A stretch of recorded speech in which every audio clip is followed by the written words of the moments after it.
여호수아 19장 1절에서부터 51절까지입니다.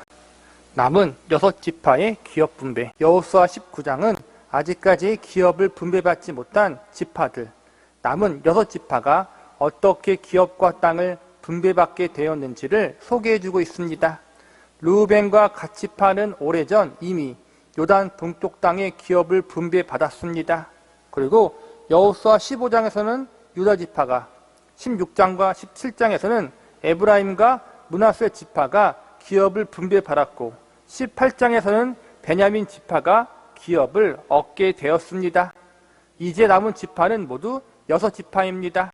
여호수아 19장에 나온 순서대로 나열하자면 시므온 지파, 스불룬 지파, 아사갈 지파, 아셀 지파, 납달리 지파, 단 지파, 이러한 순으로 기업 분배에 대한 내용이 기록되어 있습니다. 오늘 본문에서는 많은 지파와 많은 내용들이 나와 있지만 주요 내용을 한마디로 요약하자면 각 지파가 분배받은 기업과 지파가 분배받은 기업의 이름과 경계에 대한 내용이라고 할 수 있습니다. 지파별로 같은 내용이 계속적으로 반복되고 있기 때문에 모든 지파가 분배받은 기업과 땅에 대해서 일일이 언급하거나 설명하지는 않겠습니다. 오늘 본문의 말씀에서 우리가 주목해서 볼 사항은 모든 지파가 결국에는 하나님의 약속대로 기업을 분배받았다는 것입니다. 작은 지파든 큰 지파든 약한 지파든 강한 지파든 그 지파가 어떠한 지파였던 간에 하나님은 남은 6지파를 포함하여 모든 지파에게 기업을 분배해 주셨습니다. 비록 지파의 인구수에 비례해서 분배받은 땅의 크기와 넓이가 차이가 났지만 모든 지파가 자신들이 분배받은 기업 안에서 넉넉하게 살아가기에 충분했습니다. 기업을 많이 받은 지파도 상대적으로 적게 받은 지파도 모두가 자신의 상황에 맞게 분배받았고 아무런 부족함이 없었다는 것입니다. 지파 안에 속한 모든 사람들이 정착하여 살기에 조금도 부족하지 않도록 하나님 보시기에 가장 합당하게 기업을 분배해 주신 것입니다. 본문 1절을 보시기 바랍니다. 시므온 곧 시므온 자손의 지파를 위하여 그의 가족대로 제비를 뽑았으니 그들의 기업은 유다 자손의 기업 중에서라. 각 지파는 제비를 뽑아 기업을 분배받았습니다. 시므온 지파만 아니라 이스라엘의 12지파가 모두 제비를 뽑는 방법을 통해 땅을 얻었습니다. 제비를 뽑았다는 것은 인간이 인위적으로 땅을 선택한 것이 아니라 하나님이 친히 주도하심으로 땅을 나누어 주셨다는 것을 알려주고 있습니다. 이스라엘 12지파의 가나안 땅 분배를 공부하면서 우리가 가장 중요하게 여겨야 할 사항이 바로 이것입니다. 하나님이 그분의 주권하심 가운데 하나님의 뜻대로 기업을 분배해 주셨다. 그리고 하나님의 뜻대로 기업을 분배받은 모든 지파들에게는 전혀 부족함이 없었다. 이러한 사실을 우리가 명심하고 있어야 합니다. 우리는 이러한 사항을 전제로 하고 12지파의 기업 분배와 오늘 남은 6지파의 기업 분배에 대한 내용을 살펴보아야 합니다. 오늘 여호수아 19장의 말씀을 끝으로 12지파의 기업 분배가 끝이 납니다. 오늘 본문의 말씀을 통해서 우리는 6지파의 기업 분배가 가지고 있는 의미와 교훈에 대해서 그리고 이스라엘 민족의 모든 지파가 기업을 얻게 되었다는 사실을 통해 우리가 배울 수 있는 의미와 메시지는 무엇인지 살펴보는 시간을 가져보도록 하겠습니다. 첫 번째로 하나님의 기업은 공로가 아니라 은혜로 주어진 것임을 배울 수 있습니다. 앞서 배웠던 베냐민 지파와 마찬가지로 오늘 본문에 나온 6지파도 별다른 공적이나 업적이 없는 지파들이었습니다. 여호수아 18장에서 베냐민 지파가 특별히 잘한 것이 없음에도 불구하고 하나님이 그들에게 은혜를 내려주셨다고 배웠습니다. 오늘 본문에 등장하는 6지파도 이와 동일합니다. 유다 지파나 요셉 지파는 내세울 것이 조금은 있습니다. 물론 도토리 키재기지만 그래도 뒷골이만한 자랑거리들이 있었습니다. 조상을 잘 만난 것도 자랑이라면 자랑이라 할 수 있습니다. 이스라엘 민족 중에 가장 강력한 지파라는 타이틀을 내세울 수도 있습니다. 하나님이 인정한 이스라엘 민족의 장남 유다가 우리의 조상이다. 애굽의 총리였던 요셉이 우리의 조상이다. 이렇게 자랑하며 나름대로 자부심을 가질 수도 있었습니다. 그러나 이에 비해서 여호수아 19장에 등장하는 6지파는 그러한 자랑거리들이 전혀 없었습니다. 특별히 조상을 잘 둔 것도 아니고 그렇다고 강한 지파들도 아니었습니다. 오히려 가나안 땅을 기업으로 분배받을 시기에 남아있는 원주민들이 무서워서 머뭇거리고 주저하다가 한참 뒤에나 겨우 기업을 얻을 수 있었습니다. 그만큼 자랑할 것도 없고 그 어느 것 잘났다고 내세울 것이 하나도 없는 지파들이 오늘 여호수아 19장에 등장하는 6지파들이었습니다. 이렇게 특별히 잘한 것이나 내세울 것이 없는 지파들이었지만 하나님은 그들에게도 기업을 허락하여 주셨습니다. 12지파 분배에 관한 지도를 보시면 지파들이 어떻게 가나안 땅을 기업으로 분배받았는지 한눈에 알 수 있습니다. 유다지파와 므낫세 지파가 제일 넓고 큰 땅을 얻게 되었고 나머지는 지도를 보시면 땅의 크기가 비슷한 것을 볼 수 있습니다. 지파별로 인구수는 달랐지만 보통 성인 남자 기준으로 5만 명 내외가 평균 숫자였습니다. 남자와 아이들, 노인들을 합치면 한 지파의 평균 15만 명 정도의 사람이 있는 것인데 지금 보시면 지도에 표시된 땅의 크기라면 이 정도의 인구가 정착하여 살기에 충분하고도 남았습니다. 하나님은 이스라엘 백성들에게 지속적으로 가나안 땅을 기업으로 주시겠다고 약속하셨습니다. 이스라엘의 조상 아브라함과 이삭, 야곱에게 이 약속을 하셨고 애굽에서 노예살이했던 이스라엘 백성들에게도 이 약속을 하셨습니다. 애굽을 나와 광야 생활을 하는 가운데에서도 하나님은 여전히 가나안 땅을 기업으로 주시겠다는 약속을 하셨습니다. 이 약속대로 하나님은 이스라엘 백성들을 가나안 땅에 들어가게 하시고 그 안에 원주민들을 물리치도록 역사하셨습니다. 그리고 마침내 하나님이 하신 약속을 이루사 가나안 땅을 모든 이스라엘 백성들과 지파에게 공평하게 나누어 주었습니다. 우리는 앞서서 출애굽기를 비롯해 40년 이스라엘 백성들의 광야 생활에 대한 말씀들을 배웠습니다. 여기서 발견한 사실은 이스라엘 백성들이 하나님 앞에 잘한 것이 별로 없었다는 것입니다. 그들은 언제나 하나님께 불평했고 늘 원망을 입에 달고 살았던 백성들이었습니다. 심지어는 하나님을 반역하고 우상 숭배에 앞장서기도 했던 백성들이었습니다. 하나님과 맺은 언약 배신하기를 밥 먹듯이 했던 백성이 바로 이스라엘 백성들이었습니다. 그러나 이스라엘 백성들이 하나님을 배신하였어도 하나님은 결코 그들을 배신하지 않았습니다. 그들이 하나님을 배신하는 자리에 서 있었을 때조차도 하나님은 이스라엘 백성들을 버리지 않으시고 그들을 포기하지 않으시고 사랑의 매로 때리시면서 고치시고 회복시켜 주셨던 분이 하나님이셨습니다. 하나님은 한번 당신의 백성으로 택하여 삼으시면 절대 포기하지 않으시는 하나님이십니다. 잘하면 잘하는 대로 은혜 가운데 사용하시고 못하면 더 큰 은혜로 고치셔서 사용하시는 분이 바로 우리가 믿는 하나님이십니다. 이스라엘 백성들의 기업 분배도 이러한 관점에서 바라봐야 합니다. 오늘 본문에서 비록 남은 6지파들이 하나님을 온전히 신뢰하지 못함으로 주저하고 머뭇거리면서 뒤늦게 기업을 분배받고 정착했지만 그럼에도 불구하고 하나님은 그들에게 약속하신 기업을 선물로 주셨습니다. 너 못했으니까 이제 끝이야. 이렇게 말씀하지 않으셨다는 것입니다. 은혜란 받을 만한 자격이 없는 사람에게 주어지는 하나님의 자비와 호의입니다. 우리가 은혜 받을 만한 자격이나 조건이 없기에 우리는 은혜를 은혜라고 여길 수 있습니다. 자기 자랑이나 공로를 내세울 만한 존재가 아니기에 겸손히 무릎 꿇고 은혜를 달라고 기도할 수 있는 것입니다.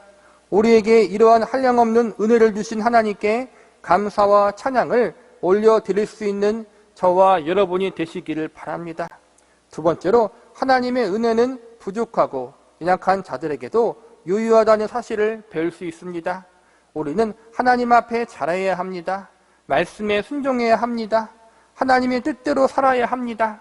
그러나 그렇지 못함에도 불구하고 하나님은 여전히 우리를 사랑하시고 우리를 향한 하나님의 은혜를 끊지 않는다는 사실을 우리는 명심해야 합니다. 오늘 본문에서 시므온 지파가 남은 지파 중에서 제일 먼저 기업을 분배받게 됩니다. 그런데 지도를 보면 아시겠지만 시므온 지파의 기업이 유다 지파 안에 있는 것을 발견하게 됩니다.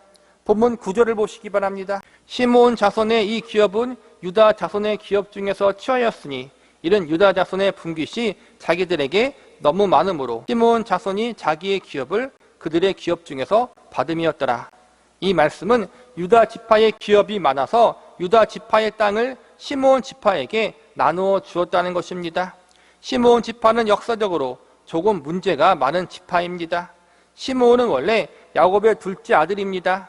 그런데 그가 아버지 야곱의 명령을 듣지 않고 세겜 사람들을 살인하는 일을 저질렀기 때문에 둘째 대우를 받지 못하게 됩니다. 그리고 이후에 시므온 자손들은 광야 40년 생활 중에서 하나님 앞에 다른 지파들보다 많은 징계를 받게 됩니다. 그래서 원래 성인 남자가 5만 9천 명이었는데 나중에는 2만 2천 명으로 줄어듭니다. 광야에서 징계를 많이 받아 인구가 반토막이 나버린 것입니다. 그래서 12지파 중에서 가장 인구가 적은 지파가 되어버립니다. 조상 덕도 보지 못했고 후손들도 범죄를 많이 해서 많은 고통을 받은 지파가 바로 시므온 지파입니다. 그런데 하나님이 어떻게 하십니까? 9절에 보니까 가장 강한 유다 지파 안에 들어가게 하심으로 그들을 보호하게 하십니다. 성인 남자가 2만 2천 명밖에 없다는 것은 그만큼 싸움에 나갈 수 있는 사람이 적다는 것입니다. 아직 가나안 땅의 원주민들이 남아있는 상황 속에서 시므온 지파가 자칫 잘못하면 크게 위협을 당할 수도 있는 것입니다. 그리고 이렇게 적은 인구 숫자로 가나안 땅에 정착하는 것은 쉽지 않습니다. 그래서 하나님은 그들을 가장 강한 유다 지파 안에 거하게 하심으로 보호케 하신 것입니다. 잘못을 했어도 연약해도 여전히 하나님의 택하신 백성들이었습니다. 하나님도 시므온이 비록 부족하여 많은 잘못을 했어도 여전히 하나님의 백성이었기에 그들에게 부족한 만큼 더 큰 은혜를 내려주심으로 그들에게 가장 합당한 기업을 유다 지파 안에서 허락하여 주셨습니다. 다른 지파들도 마찬가지입니다. 그들의 지파의 상황에 맞게 하나님께서 각 지파의 기업을 분배해 주십니다. 큰 지파만 좋은 땅 주시고 작은 지파는 안 좋은 땅을 주신 것이 아닙니다. 야곱의 아내는 4명이었습니다. 그 중에 2명은 정부인이고 2명은 첩이었습니다. 하나님은 정부인의 자식이나 첩에게서 나온 자식이나 편파적으로 대하지 않으시고 모두 은혜로 대하여 주셨습니다. 그 증거가 모두가 지파를 이루며 살았고 가나안 땅을 기업으로 받았다는 것입니다. 출생이나 환경에 상관없이 잘났든 못났든 모두가 하나님의 백성이었습니다. 하나님은 유다 지파와 요셉 지파만의 하나님이 아니었습니다. 부족하고 연약한 6지파의 하나님이기도 했습니다. 이들은 모두 하나님의 백성이라는 울타리 안에 들어있는 지파들이었습니다. 그래서 하나님은 모든 지파들에게 그들이 넉넉히 거하고 잘 정착하여 살아갈 수 있도록 가장 합당한 땅들을 기업으로 분배해 주셨습니다. 이름도 기억하기 어렵고 발음하기도 힘든 곳을 굳이 성경에 일일이 다 기록하게 하신 것은 하나님이 빠짐없이 모든 지파들에게 골고루 기업을 주셨다는 것을 알려주고 있는 것입니다. 각 지파의 특성과 사항에 맞게 모두에게 가장 합당한 장소를 기업으로 허락하여 주셨습니다. 부족함 없이 그들의 형편과 분수에 맞게 필요에 맞게 분배해 주셨습니다. 우리는 가끔 상대방의 것을 보고 비교하여 불평할 때가 있습니다. 저 사람은 나보다 더 많은 축복을 받은 것 같다고 원망할 때가 있습니다. 그러나 우리는 나보다 나를 더 잘하시는 하나님께서 나에게 가장 합당하고 유익한 것을 허락하셨다는 사실을 믿어야 합니다. 우리가 예수님으로 인해 구원받았다면 우리는 못해도 하나님의 백성이고 잘해도 하나님의 백성입니다.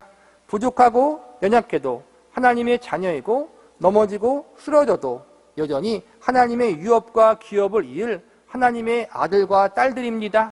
잘한 것이 없어도 여전히 하나님이 우리를 포기하지 않는다는 사실, 부족해도 연약해도 우리를 여전히 품어주시는 하나님이 우리의 아버지요 우리의 하나님이라는 사실을 잊지 마시기 바랍니다. 말씀을 마무리하겠습니다.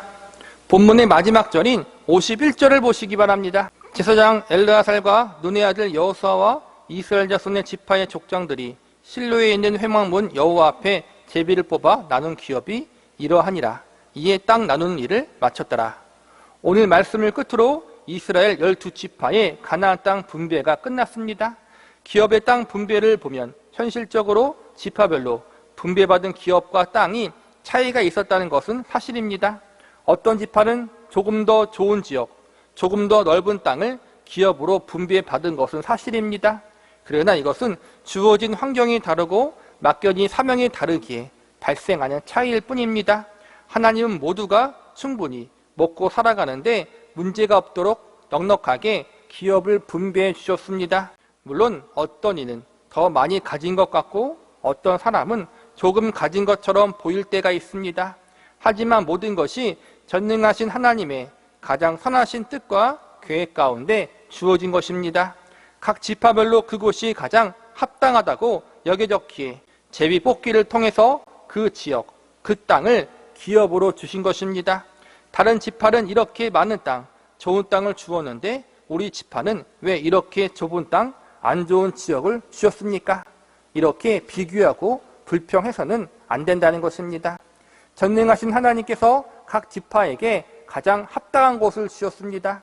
하나님께서 제비를 뽑게 하신 이유가 여기에 있습니다. 하나님이 주신 것이 가장 우리에게 합당하다는 사실을 알게 하시고 감사하고 자족하며 살도록 계획하신 것입니다. 우리도 마찬가지입니다. 우리에게 가장 합당하다고 여겨졌기에 하나님이 우리에게 이 환경, 이 현실, 이 문제들을 허락하여 주신 것입니다. 그러므로 다른 이와 비교하며 불평할 필요가 없습니다. 인간적인 생각으로 이스라엘 백성들은 자신들이 보기에 다른 지파보다 위치적으로 불리한 지역이라고 여겨질 수 있고 다른 지파보다 작은 땅이라고 보여질 수도 있습니다. 그러나 이스라엘 백성들은 그들이 속한 지파가 어느 장소에 자리를 잡든지 그곳은 약속의 땅 가나안이라는 사실을 늘 기억하고 있어야 합니다.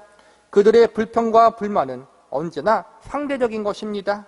애굽에 노예살이했던 그들, 광야에서 방황하던 그들에게 있어서 지금의 그 자리는 꿈에도 그리던 약속의 땅이었습니다. 그렇기 때문에 그들은 언제 어디서나 감사해야 하는 것이 마땅합니다. 우리도 마찬가지입니다. 우리가 기억해야 할 것은 하나님이 주신 것이 우리에게 가장 선하고 유익하다는 사실을 믿는 것입니다. 왜냐하면 그 하나님은 우리를 구원하시고 자녀 삼아주시기 위해 독생자 예수 그리스도까지 내어주신 사랑의 아버지이시기 때문입니다. 하나뿐인 예수님까지 우리를 위해 내어주시니가 어찌 우리에게 무익하고 안 좋은 것을 주시겠습니까? 우리가 주목해서 볼 것은 하나님이 우리를 차별 없이 받아주시고 사랑해 주셨다는 사실입니다. 구약의 대제사장의 가슴에는 흉패가 있습니다. 이 흉패는 12개의 보석이 붙어 있습니다. 흉패에 붙은 12개의 보석은 이스라엘 12지파를 상징하고 있습니다. 그리고 이 보석 하나하나에는 이스라엘 지파의 이름들이 새겨져 있습니다. 대제사장은 하나님 앞에 나올 때마다 12개의 보석이 박혀있는 흉패를 가슴에 달고 나아갑니다. 이는 이스라엘 12지파의 모든 사람들을 가슴에 품고 하나님 앞에 중재자로 나간다는 상징적 의미가 담겨져 있습니다. 구약의 대제사장은 신약에 오실 예수 그리스도를 예표하는 존재고 예수 그리스도께서 모든 인류의 중보자로서 하나님 앞에 나아간다는 사실을 미리 보여주고 있는 것입니다. 인간의 대제사장은 불완전한 존재입니다. 그러나 예수님은 완전하시고 영원하신 우리들의 대제사장이십니다. 구약의 대제사장이 자신의 가슴에 12지파를 대표하는 보석을 지니고 있듯이 예수님도 하나님의 백성들 한 사람 한 사람인 우리를 예수님의 가슴 안에 품어주시고 우리의 이름을 기억하시고 마음에 새기시고 계십니다. 12보석은 종류가 모두 다 다른 보석입니다. 이 보석 중에는 상대적으로 값이 비싼 것이 있고 그렇지 못한 보석이 있을 것입니다. 보석이지만 종류에 따라 더 좋은 것이 있고 덜 좋은 것이 있을 것입니다.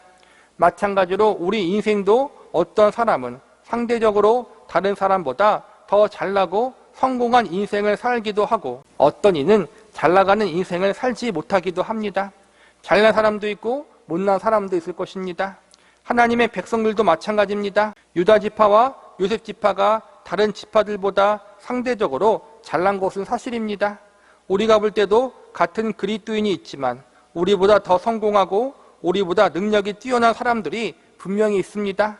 그래서 그러한 사람을 볼 때마다 우리는 나도 모르게 귀가 죽을 때가 있습니다. 하지만 감사한 것은 하나님이 보실 때 모두가 존귀한 보석 같은 존재들이라는 것입니다. 우리가 못났든 잘났든 모두가 예수님의 가슴에 품바된 소중한 존재들이라는 사실을 믿으시기 바랍니다. 오늘 본문에 등장하는 6지파들은 오늘 말로 소위 잘나가지 못한 지파들이었습니다. 메이저리그가 아니라 마이너리그에서 생활하는 사람들이라고 할 수 있습니다. 세상의 주류가 아니라 비주류의 사람들이었습니다. 내세울 것이 없고 자랑할 것이 전혀 없는 그러한 사람들이었습니다. 그러나 하나님께서는 그들에게도 차별 없이 기업을 선물로 주셨고 각자의 상황과 여건에 맞게 가장 좋은 땅을 분배해 주셨습니다. 이처럼 하나님의 은혜와 사랑은 차별이 없습니다. 우리 역시 마찬가지입니다. 잘난 사람만 하나님이 더 사랑하시고 은혜를 주신다면 우리에게는 희망이 없습니다. 적어도 우리 중에 잘난 사람은 아무도 없기 때문입니다. 저도 못났고 여러분도 하나님 앞에 내세울 자랑거리가 하나도 없기 때문입니다. 그러나 그럼에도 불구하고 하나님께서 우리를 사랑하여 주셨고 한량없는 은혜를 베풀어 주셨습니다. 능력이 있던 능력의 쥐뿔도 없던 하나님은 우리를 하나님의 백성과 자녀로 삼아 주셨습니다. 잘난 아무개 성도만을 위해서가 아니라 못난 나를 위해서 예수님이 십자가를 지셨습니다. 아무개 성도가 아무리 잘나봤자 하나님의 백성이요, 우리가 아무리 못나봤자 하나님의 백성입니다. 결국 잘났거나 못났거나 우리는 여전히 하나님의 백성과 자녀들인 것입니다. 여기에 우리의 희망이 있고 감사의 이유가 있는 것입니다. 내가 조금 남보다 잘났다고 교만해서도 안 되고 내가 다른 이들보다 조금 못났다고 해서 낙심할 필요가 없습니다. 저와 여러분은 모두 예수님 안에서 가장 소중한 보석들입니다. 예수님이 저와 여러분 한 사람 한 사람을 아름답고 존귀한 보석으로 여기시고 예수님의 가슴에 품으셨습니다. 이 사실을 기억하면서 차별 없는 하나님의 은혜와 사랑에 감사하는 삶, 그 은혜와 사랑을 받은 자로서 합당하게 믿음으로 인생을 살아갈 수 있기를 기도합니다.